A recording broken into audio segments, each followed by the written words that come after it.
Okay, now on to our next topic, surface area and volume. So in grade 8 to 9 and previous grades, they like to ask you things separately. So they would ask you either what is the area or what is not the area, the volume of a right prism, or what's the area of a rectangle.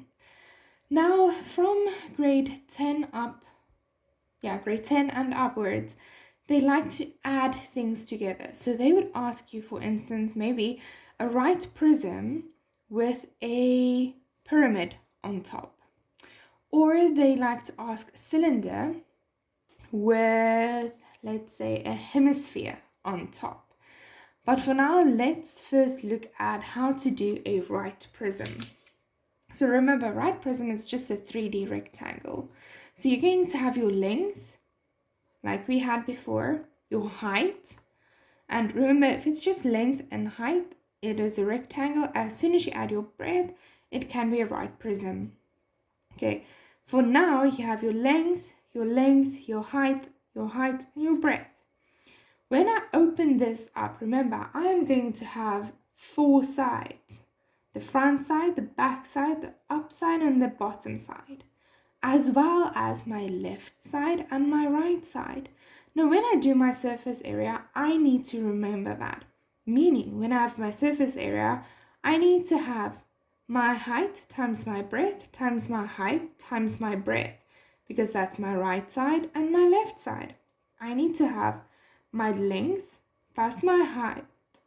My length times my height plus my length times my height, because that's my front and my back side. Then I have to have my length times my breadth and my length times my breadth, because that's my top side and my bottom side. So now with this one, I can say, this is my right side, my left side. Good. This is my front side and my back side. Then I have my top side and my bottom side. And as soon as you remember these, you'll be fine. Okay, so imagine folding this one open, like you have a physical box and you can open it. And each time you need to remember you have to have all 4 sides plus your left side and your right side. So in a total, there needs to be 6 sides. Okay, so again, left, right, top, bottom, front, and back. And again, it doesn't matter in which order you have them, as long as you have them grouped together, like the right side and the left side together, which means it's 2 times breadth and height. So whatever this length and this length is, like times together, times 2, because we have a left side and a right side. Okay, same with the front and back and the top and the bottom. Okay, so now we have our surface area is equal to 2 times breadth times height plus 2 times length plus height plus 2 times length plus breadth. Length times breadth. Okay, very important. Then our volume stays exactly the same, which is our length times breadth times height. As easy as that, no tricks. Now onto our second form, which is our cylinder. Now remember, our cylinder, if I can get like a piece of paper, is just a rectangle which is folded into a circle. Okay, so you have something that looks like this. Okay, but when I open it, it's just a rectangle.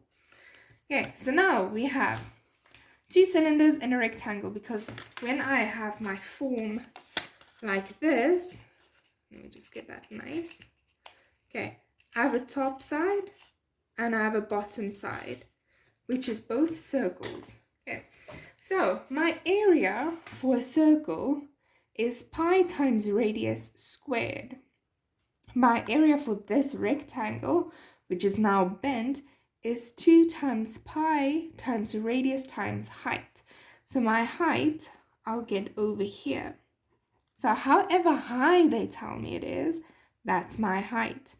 And my radius, I will get from them telling me either the top or the bottom, but they need to mention that. Okay, so if they give me the diameter, I know the diameter is the whole circle in the half, then I need to half it to get my radius. So diameter is my whole circle, radius is half my circle. Okay, now the trick comes in, is if they give you the surface area of a cylinder, if the cylinder is closed, meaning if I have my cylinder like this, and they close it on top and they close it at the bottom, meaning there's no open space. It's like I can't see through it at all, like I can't see the inside. Then they say it's a closed cylinder, so my surface area is 2 times pi times radius times height, which is just my normal rectangular, plus 2 times pi times radius squared, which is a top circle and a bottom circle, both areas. So it's this one plus my top and my bottom. That's why it's 2 times. Now, when it's open on one end, meaning if I close it, like I can't see through because there's something at the bottom. So I can still see the inside, but I cannot see what's underneath it. So it's closed on one end. So I need my rectangular plus the circle that's closing it. So then I have my 2 times pi times radius times height plus my pi times radius squared. Okay, this is my rectangular plus my bottom circle. Perfect.